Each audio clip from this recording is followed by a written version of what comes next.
বিসমিল্লাহির রহমানির রহিম। আসসালামু আলাইকুম ওয়া রাহমাতুল্লাহ। প্রিয় বন্ধুগণ, আজকে আরও একটি গুরুত্বপূর্ণ ভিডিও নিয়ে হাজির হয়েছি। আজকের এই ভিডিওতে এমন এক সাহাবীর ঘটনা তুলে ধরব যে সাহাবীকে দেখে স্বয়ং শয়তানও ভয় পেয়ে যেত। কোন সেই সাহাবী ছিল যাকে দেখে ভয় পেত? প্রিয় বন্ধুগণ, সুতরাং ভিডিওটি অনেক বেশি গুরুত্বপূর্ণ হতে চলেছে, তাই কোনো অংশ স্কিপ না করে পুরো সময় জুড়েই আমাদের সাথেই থাকুন। প্রিয় বন্ধুগণ, শয়তান আমাদের প্রকাশ্য শত্রু। তিনি সব সময় ষড়যন্ত্রে লিপ্ত আছে মানুষকে ধোঁকা দেওয়ার জন্য, কিন্তু এই শয়তানই মানুষকে দেখেও ভয় করে থাকে।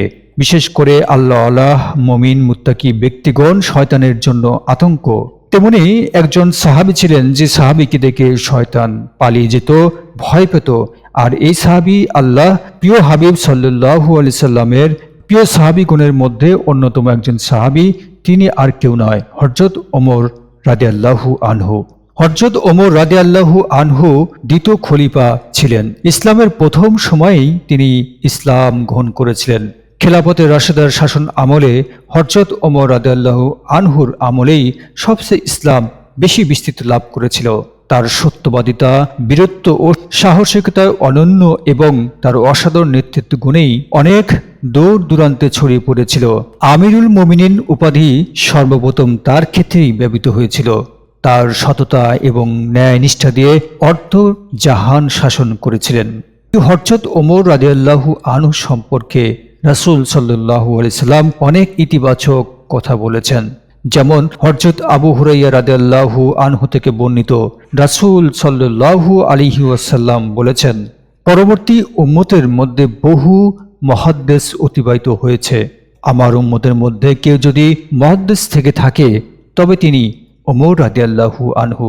বুখারী হাদিস নাম্বার 3469। এছাড়াও হযরত উকবা বিন আমের রাদিয়াল্লাহু আনহু থেকে বর্ণিত, রাসূল সাল্লাল্লাহু আলাইহি সাল্লাম বলেছেন, আমার পরে যদি কেউ নবী হতেন তবে তিনি ওমর বিন খাত্তাব। মিশকাত হাদিস নম্বর 6031। হযরত ওমর রাদিয়াল্লাহু আনহুর মর্যাদা ছিল অনেক বেশি উচ্চ। হযরত ওমর রাদিয়াল্লাহু আনহুর মর্যাদা সম্পর্কে হাদিসে আরও এসেছে। হযরত সাদ রাদিয়াল্লাহু আনহু থেকে বর্ণিত, তিনি বর্ণনা করেছেন যে ওমর রাদিয়াল্লাহু আনহু রাসূল সাল্লাল্লাহু আলাইহি সাল্লাম এর নিকট প্রবেশের অনুমতি চাইল। তখন কুরাইশ মহিলারা রাসূল সাল্লাল্লাহু আলাইহি ওয়াসাল্লামের কাছে আলাপরত ছিল এবং উচ্চ স্বরে তারা বেশি বেশি কথা বলছিল। যখন ওমর রাদিয়াল্লাহু আনহু অনুমতি চাইল, এরা উঠে আড়ালে চলে গেল। রাসূল সাল্লাল্লাহু আলাইহি সাল্লাম তাকে অনুমতি দিলেন এবং তখন রাসূল সাল্লাল্লাহু আলাইহি সাল্লাম হাসছিলেন। ওমর বললেন, ইয়া রাসূলুল্লাহ, আল্লাহ আপনার মুখকে হাস্যোজ্জ্বল করুন। রাসূল সাল্লাল্লাহু আলাইহি সাল্লাম বললেন, আমি এদের ব্যাপারে আশ্চর্য বোধ করছি যারা আমার কাছে বসেছিল, আর তোমার শব্দটি শোনা মাত্রই আড়ালে চলে গেল। ওমর রাদিয়াল্লাহু আনহু বললেন, ইয়া রাসূলুল্লাহ, আপনাকেই তো এদের বেশি ভয় করা উচিত। এরপর ওমর রাদিয়াল্লাহু আনহু বললেন, ওহে নিজের প্রাণের শত্রুরা, তোমরা আমাকে ভয় করো আর আল্লাহর রাসূলকে ভয় করো না? তারা বলল, হ্যাঁ, তুমি তো আল্লাহর রাসূলের চেয়ে বেশি কঠোর এবং রাগী। রাসূল সাল্লাল্লাহু আলাইহি ওয়াসাল্লাম বললেন, যার হাতে আমার প্রাণ তার শপথ, শয়তান যখন তোমাকে কোনো পথে চলতে দেখে তখন সে তোমার পথ ছেড়ে অন্য পথ ধরে চলে। মুসলিম হাদিস নম্বর 5985।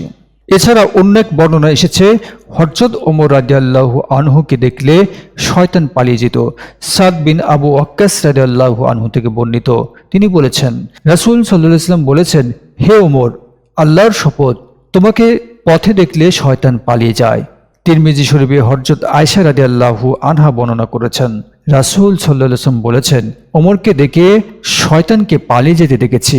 এছাড়া হযরত ওমর রাদিয়াল্লাহু আনহুকে আকাশের ফেরেশতারা সম্মান করে।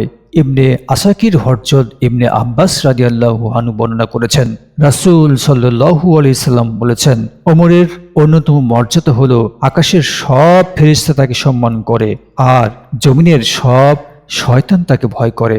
মুসনাদ আহমেদ হযরত বুরাইদা রাদিয়াল্লাহু আনহু থেকে বর্ণিত হয়েছে যে রাসূল সাল্লাল্লাহু আলাইহি ওয়াসাল্লাম বলেছেন, হে ওমর, শয়তান তোমাকে ভয় পায় আর ফেরেশতারা তোমাকে সম্মান করেন। প্রিয় বন্ধুগণ, হযরত ওমর রাদিয়াল্লাহু আনহুর যেমন জালালি গুণ ছিল, ঠিক তেমনি জামালি গুণও ছিল। বিশেষ করে তার ন্যায়, নিষ্ঠা, সততা, শৌর্য, বীর্য এবং বীরত্বের কারণে সাধারণ মানুষ যেমন ভয় পেত, ঠিক তেমনি শয়তানও তাকে ভয় পেত। সুবহানাল্লাহ। প্রিয় বন্ধুগণ, আমাদের প্রিয় নবীজি সাল্লাল্লাহু আলাইহি সাল্লামের এই প্রিয় সাহাবী হযরত ওমর রাদিয়াল্লাহু আনহুর এর চরিত্র আমাদের চরিত্র গঠনের জন্য একটি অনন্য উদাহরণ। আমরা প্রত্যেককেই হযরত ওমর রাদিয়াল্লাহু আনহুর চরিত্রের মতো নিজেদের চরিত্র গঠন করার চেষ্টা করব ইনশাআল্লাহ। আল্লাহ সুবহানাহু ওয়া তাআলা আমাদেরকে সেই তৌফিক এনায়েত করুন। আমিন। আসসালামু আলাইকুম ওয়া রাহমাতুল্লাহ।